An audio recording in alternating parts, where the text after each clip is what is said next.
Justement, en parlant de mécanique destructif emploi, hein, parce que là on est dans le... Alors voilà. Alors, première chose, Bank of America, alors, c'est quand même fabuleux, les mecs, ils virent 16 000 personnes. Je ne sais pas si tu imagines. Attends, tu imagines pour l'armée, tu sais, pour l'armée, pour déployer 16 000 mecs, déjà le travail que c'est en logistique derrière, tu vois, tu sais, les analyses, tu sais, vraiment tout ce qu'il faut. Et là, c'est le contraire, tu vois, tu vires 16 000 personnes, ben, c'est la même chose, c'est tout aussi compliqué, c'est quand même incroyable. C'est fort quand même. Mais vous avez toujours les experts français, hein, donc BFM, bonjour, hein, tu sais, les deux pingouins là, c'est le monsieur tout va bien là, je sais pas comment il Oui, s'appelle. BFM Business, oui. BFM Business, qui vous parle tout le temps d'une reprise aux États-Unis. Les mecs, je sais pas, ils sont obsédés bon, bref. En effet, il y a une forte reprise des licenciements. Voilà. Donc ça, c'était dans Marketplace. Et dans le même genre, Mittal ne fait pas des dégâts qu'en France, puisqu'en Belgique, ce sont 2000 personnes qui vont perdre leur emploi. Donc notre lecteur Bruno nous dit: je quitte la Belgique, car je ne suis pas riche. Je m'expatrie en Bulgarie où la vie et surtout les taxes sont bien moindres. Taxe foncière sur un an pour une maison avec 2000 m², 25 à 30 euros.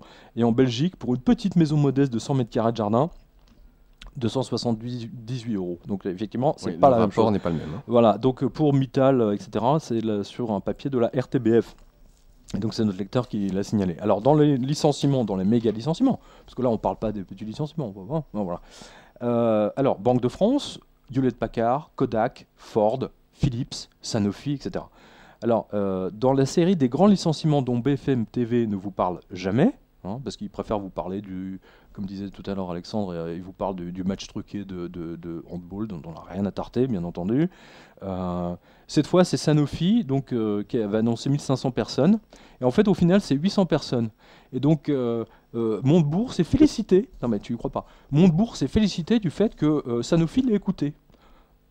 Non, non, mais attends, moi, je suis Sanofi, tu vois. Je dis, tiens, je vais virer que 5000 personnes. Et puis alors, t'as le gouvernement qui tombe dessus. Et puis, bon, écoutez, faites un effort, ne virez que 2005. Mais en fait, à la base, je voulais virer 2005. Tu vois ce que je veux dire? Donc, c'est exactement ce qu'ils ont fait. Et Montebourg, bien entendu, tombe dans le panneau. Tu vois, c'est tellement évident. Bref. Kodak, qui se débarrasse de 1000 salariés. Donc, ça, c'était dans Daily Finance. Suivi de Hewlett-Packard.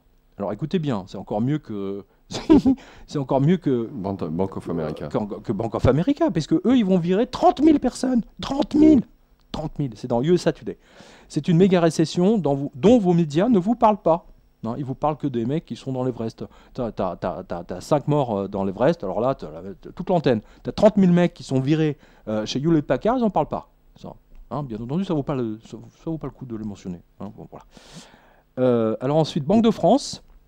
On en a parlé tout à l'heure, parce que en grève, donc on a les photos, va se séparer de 2100 personnes. Bah oui, c'est vrai, elles ne servent à rien maintenant, puisqu'on a la Banque Centrale Européenne. On se demande même pourquoi on les a gardés aussi longtemps, les gens de la Banque de France. Bande de feignants. Hein, donc ça, c'est dans Challenge. Bah oui, ils n'avaient rien à faire, ces mecs. C'est la BCE qui fait tout. Hein. Voilà. Michael nous dit, le plan prévoit d'ici fin 2015 la fermeture de 15 caisses, chargées notamment d'alimenter les banques en billets dont elles assurent en partie l'entretien. Alors, il dit, ça c'est très drôle, déjà que les banques sont en manque critique de liquidité, ce plan risque donc d'envenimer encore plus la situation actuelle qui est déjà catastrophique. Il a tout à fait raison, c'est bien vu ça. Voilà, bref. Alors pendant ce temps-là, l'immigration est toujours ouverte en France, 200 000 personnes chaque année, officielle, hein, soit 1 million de personnes légales, bien entendu, tous les 5 ans. Hein.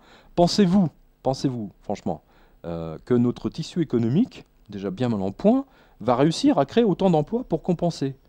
Ce gouvernement est complètement timbré. Hein. Ils sont complètement tapés. C'est pas possible. Non, mais c'est invraisemblable. Nous sommes vraiment dans une situation explosive. Hein. Alors ensuite, Abdelhakim nous dit, après PSA Aulnay, Renault qui va faire des coupes sur ses filiales coréennes.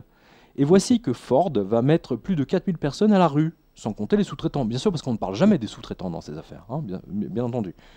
Dur, mais quand on sait que depuis ces 15 dernières années, les constructeurs investissent dans les usines en Asie, en Afrique, en Amérique du Sud, etc., et en Europe de l'Est, en partie utilisant des fonds publics pour les délocaliser. Bah oui, il fallait s'attendre à ce retour de bâton.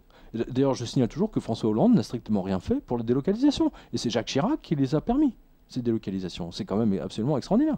Au nom de toutes ces lois européennes qui sont venues modifier hein. Et pendant ce temps-là, tu as des douaniers qui te font chier, hein, aux douanes parce que tu as acheté 2 paquets de cigarettes. Non mais c'est quand même énorme. C'est quand même énorme. Les mecs, on est en train d'exporter tous nos emplois, etc. Mais tu as les douaniers qui te font chier, qui contrôlent les gens pour... ils sont en train de... ah, vous avez acheté 2 cartouches de cigarettes, un train à l'air.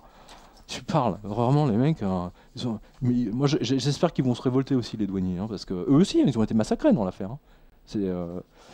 Alors ensuite, pour Ford, c'était dans 20 minutes. Alors Monsieur Lebert, donc lui nous rappelle que le journal L'Équipe a lancé un plan de départ volontaire.